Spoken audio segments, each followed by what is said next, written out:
Helo, a chroeso i'r fideo olaf yn y cyfres yma. So, nawr ni wedi edrych ar lot o rhaglenni yn Iaith Gydosod. Ni'n mynd i gweld sut ni'n gallu cymhwyso hwn at pwnc arall sef Dilyniannau yn tygau mathemateg. Felly, mwyn cyfrifo rhafaliad ac fe cyfres penodol o rifau, mae'n rhaid ni edrych yn gyntaf ar y gwahaniaeth rhwngddynt. So, ni'n edrych ar Dilyniannau fan hyn.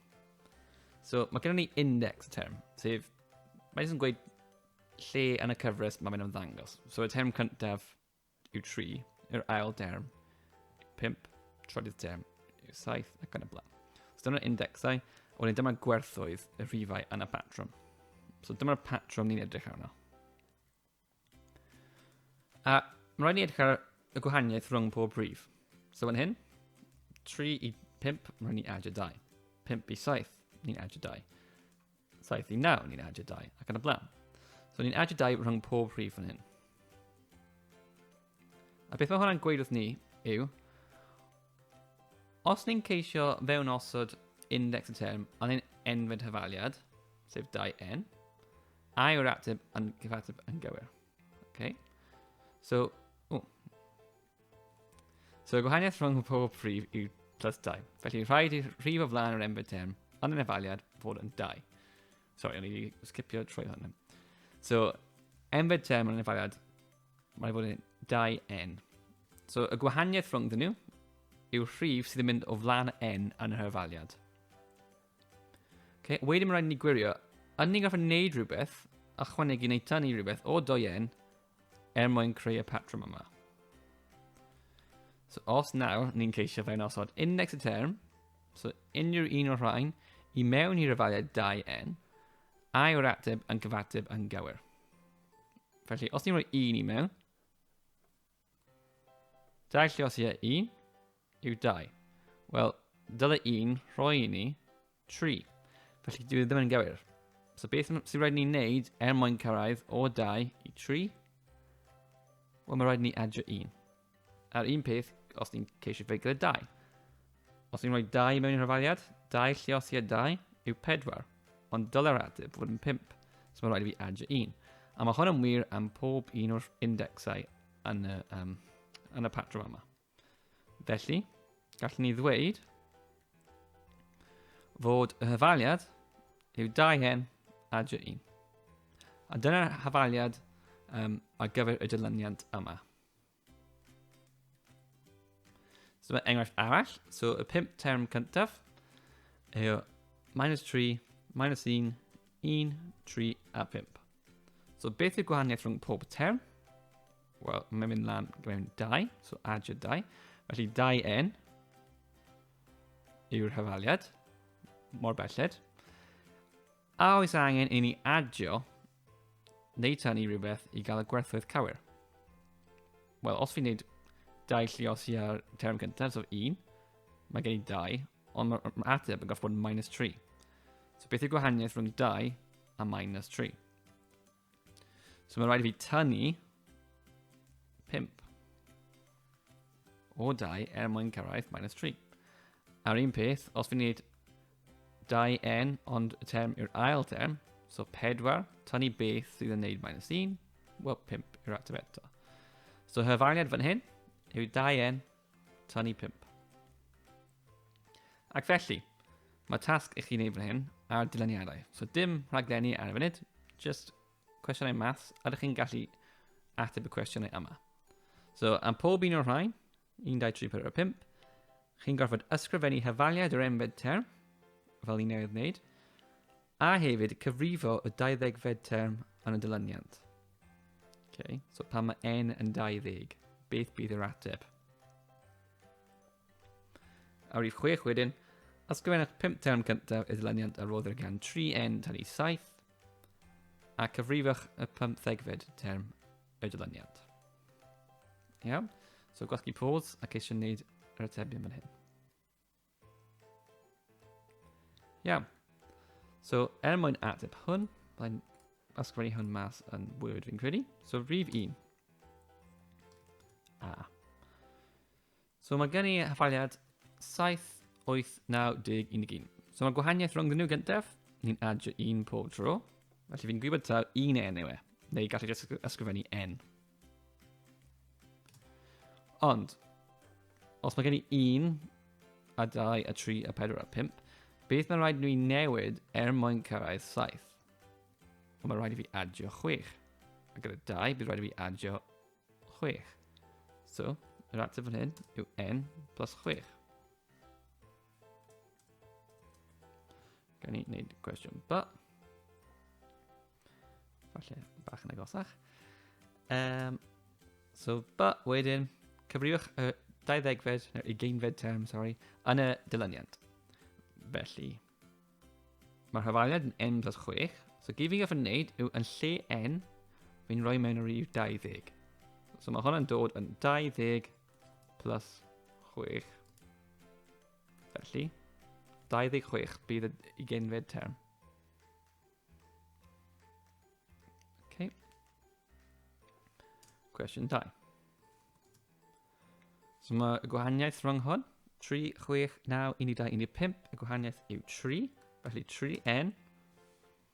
Ac os fi'n rhoi yr index gyntaf, so 1 mewn i'r faliad, 3 lliosia 1 yw 3, a dyna yw'r ateb sydd 'da fi yn barod. So os dim rhaid i fi adio neu tynnu unrhyw beth fan hyn.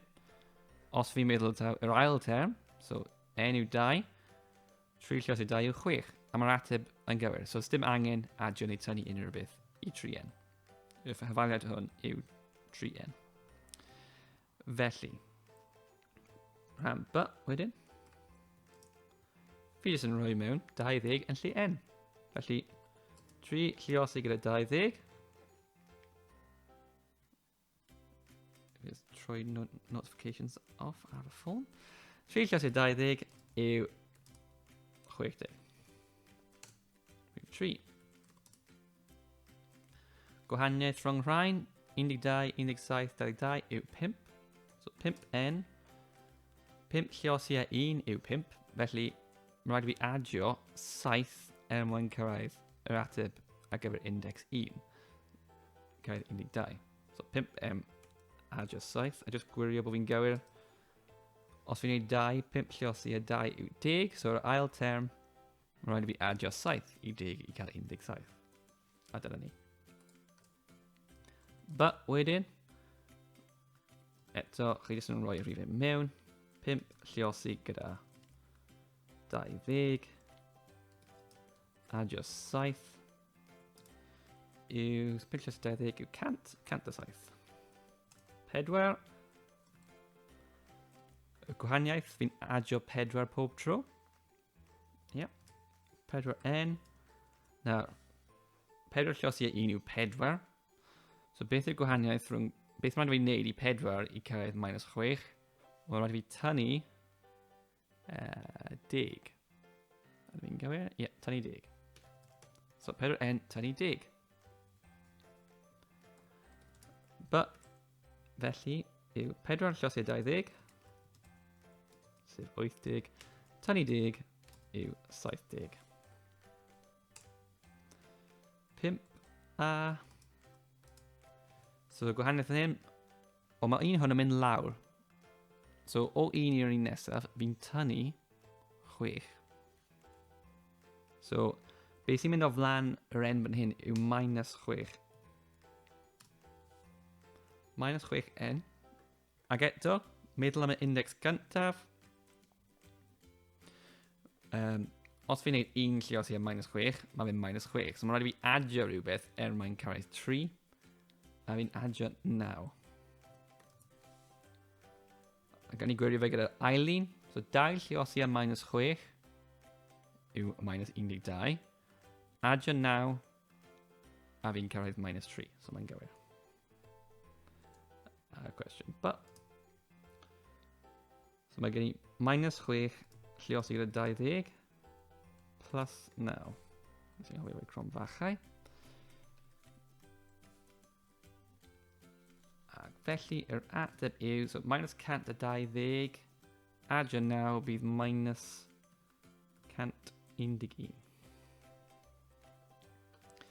Wedyn, cwestiwn 6. A. Fi'n goffi ysgrifennu y 5 term cyntaf, y dilyniant 3n minus 7. So, fi'n dechrau gyda n equals 1. So mae n equals 1 yn rhoi 3 lluosia 1 tynnu 7 yw minus 4. Wedyn, mae n yn 2. 3 lluosia 2 yw 6 minus 7 yw minus 1. A fi'n gwybod, oherwydd mae 3 o flaen n, mae jyst yn mynd i fyny mewn 3 pob tro. So minus 1 adio 3 yw 2, adio 3 yw 5, adio 3 yw 8. A wedyn but, ysgrifennwch, so 15fed term, so yn lle n, fi'n rhoi mewn 15. So, mae gen i 3 lluosig gyda 15, a beth oedd e, minus 7? Minus 7. Sydd yn rhoi fi 45 tynnu 7, sef 38. Ac os fi'n anghywir, fi wedi gwneud nhw yn eitha gyflym fan hyn, felly, sori am hynny. Fi'n credu bod yn gywir. A dyna'r atebion. Iawn. So, ni wedi gorffen y maths, fi'n credu. Nawr, sut ni'n gallu defnyddio LMC i creu cyfresu o rifau Dilyniannau fel hwn. So, ni'n mynd i weithredu'r hafaliad enfed term hwn yn LMC i gynhyrchu'r 5 term cyntaf yn y dilyniant 5, 6, 7, 8, 9. Okay. Cofio, pan ni'n creu hwn yn yr rhaglen ni'n ddyddiau nawr, bydd e'n dod mas benny weired. So bydd e'n rhaid gael 5 ar y gwaelod a bydd e'n cyfri efo ni. So gan ddefnyddio lle yn llyfr gwaith, wel, ni ddim yn ysgol ar y funud, ond beth yw'r hafaliad enfed term ar gyfer hwn, gyntaf? Bydd rhaid ni defnyddio dolen i wneud hwn? Os ydyn nhw'n newid yna eraill bydd angen arno ni? A falle bydd angen ni adio neu tynnu gan 1, so sut gallwn ni wneud hwn? Ni wedi wneud e mewn rhaglen o'r blaen. Okay. Felly, mae'n rhaglen ni wedi creu ar gyfer hwn. So, mwyn cael y term cyntaf, mae angen ni lwytho'r term index cyntaf, sef 1. Okay. Wedyn, ni wedi ychwanegu 4 ato fe, ac ei allbanu. So, beth ni'n neud yn y rhaglen yma, ni'n llwytho'r un gyntaf, a wedyn ni'n ailadrodd, ni'n adio ato fe, a ni'n allbanu pob un wrth ni adio 4 pob tro. So, mae'n tebyg iawn i'r tasg her lliosi hwn. So, fel chi'n gofyn hyn, ni'n llwytho 1, y term yw 1, fi wedi storio fyna. A rhif 2, number 2, yw 4. A wedyn fi'n adio 4 iddo fe, a fi'n allbanu. Felly fi'n cael 5. Ni'n bo amser yn ychwanegu 4 yn efaliad enfed term. Felly dylem storio 4 fel newidyn o'r enw rhif 2, neu number 2 sydd fan hyn.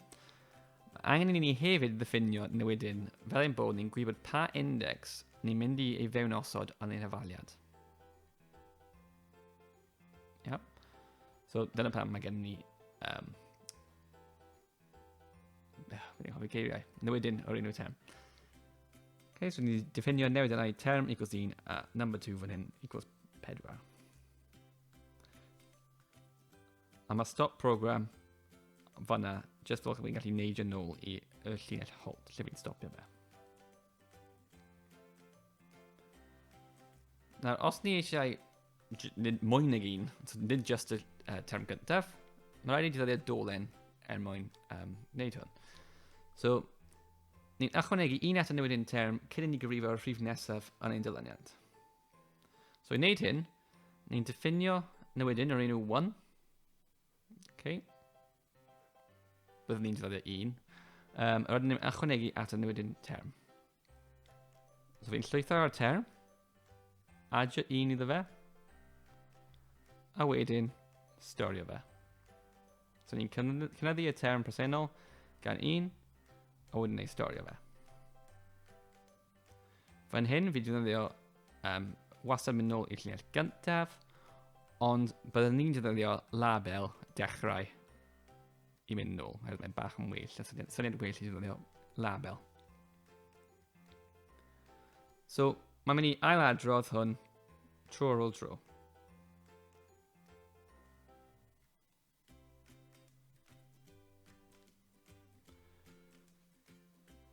os ydyn ni am stopio'r ddolyn ar ôl I 5 gwerth cael ei allbanu, wedyn mae angen I ni gymharu I newidyn term I ryw derfyn. Okay. So unwaith bydd ein term yn cyrraedd yr un gwerth ar terfyn, neu stopio'r rhaglen. So mae gen ni limit o 6. So mae'n 6 oherwydd ni'n cynyddu'r rhifedd dolyn cyn gwirio sawl gwaith yr ydym wedi dolenni. So mae angen mynd un yn fwy yn y achos hwn. A bydd hwn yn rhoi ni 5 gwaith. So ni'n gwirio, a cofio os ni eisiau gwirio rhywbeth yn LMC, ni'n tynnu rhif ac ymharu I gweld os mae'n hafal I rhywbeth. Fan hyn, ni'n edrych ar y term, ni'n tynnu I ffwrdd y terfyn I gweld ydyn ni wedi gwneud 5 o weithiau. Neu yn achos hwn 6 yw'r rhif ni'n ddyddio. Os ydyn ni wedi, a maen nhw'n hafal, wedyn ni'n neidio lawr I stopio'r rhaglen. Os na, ni'n neidio nôl i'r dechrau ac ailadrodd. Iawn. Felly, tasg nawr yw creu dilyniannau eich hun. So beth mae rhaid I ni'n neud yw ysgrifennu y cod yma, a wedyn ni'n mynd I addasu fe mwyn creu y dilyniannau arall fan hyn. So ni'n mynd I wneud n plus 8 gyntaf, n tynnu 7, 2n plus 4 ac yn y blaen. Nawr fi ond yn mynd I ddangos chi sut I wneud un o'r rhain, a wedyn byddai'n gadael chi ceisio gweithio mas sut bych chi'n newid Ok, so dyma'r rhaglen. Fi newydd gwasgu play arno fe. Fel chi'n gweld, mae wedi rhoi 5, 6, 7, 8 a 9. A dyle fe stopio fyna. Ok. Nawr, beth ydyn ni'n mynd I wneud ar gyfer newid hwn? Felly, oedd y hafaliad hwn yn dangos n plus 4. Okay, dyna beth mae hwn yn creu. Os mae n yn 1, so yr un gyntaf, index gyntaf, mae fe'n adio 4 iddo fe, a mae'n rhoi allan 5. Nawr, fi eisiau addasu'r rhaglen yma ar gyfer n tynnu 7. So, y term, mae n yn just na 1n, so mae'r term ddim yn newid o gwbl. Ond, mae y rhif fi'n adio iddo fe, sef number 2 neu rhif 2, mae hwn yn newid I minus 7. Fi'n tynnu 7 yn lle adio 1. Felly, rhif 2, adio 4. Felly rhif 2 yn lle 4, fi'n newid I minus 7, a mae ddim yn gadael fi.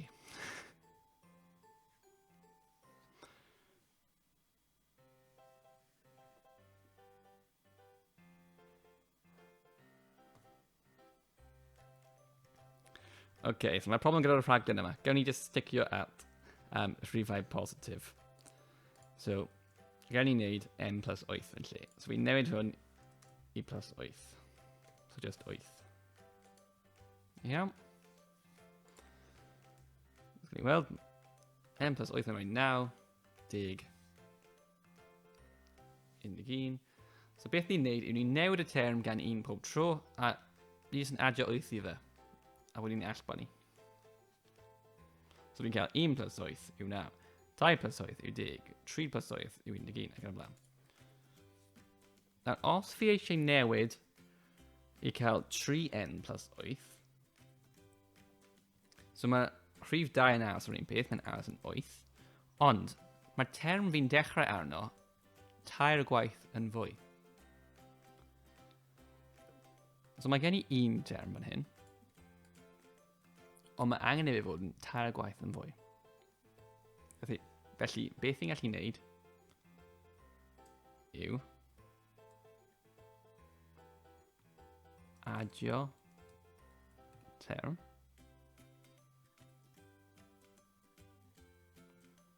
ac adio term. Nawr mae gen I, fi'n dechrau off, mae gen I 1, ond fi'n llios fe gyda 3, a fi'n adio 2 arall iddo fe. So, oedd gen I gweud 1, fi'n adio 3. So gan ni weld.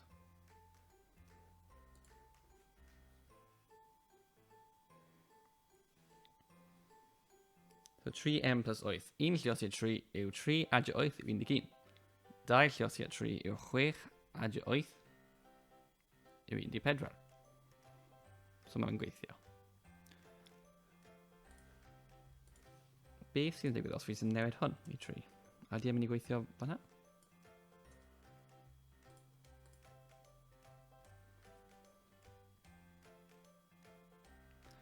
Nac ydi.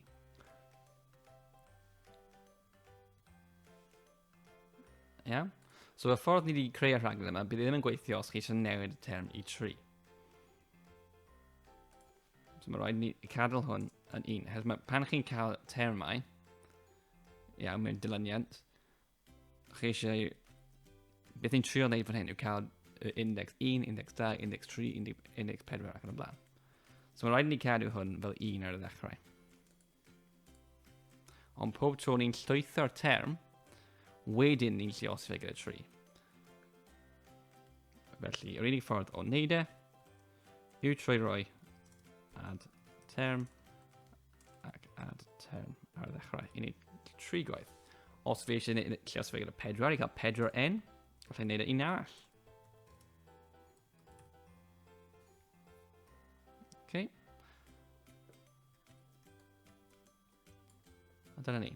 So, fi ddim yn mynd i wneud rhagor o rhain. Gallwch chi ceisio gwneud Dilyniannau eich hunan. Gobeithio bod chi wedi deall y fideo yma. Yn enwedig rhan maths, byddwch chi byth yn cael eich gofyn i wneud hwn, byth bynnag, ond mae'n neis bod chi'n gallu defnyddio fe ar gyfer rhywbeth chi'n gweld mewn pwnc arall.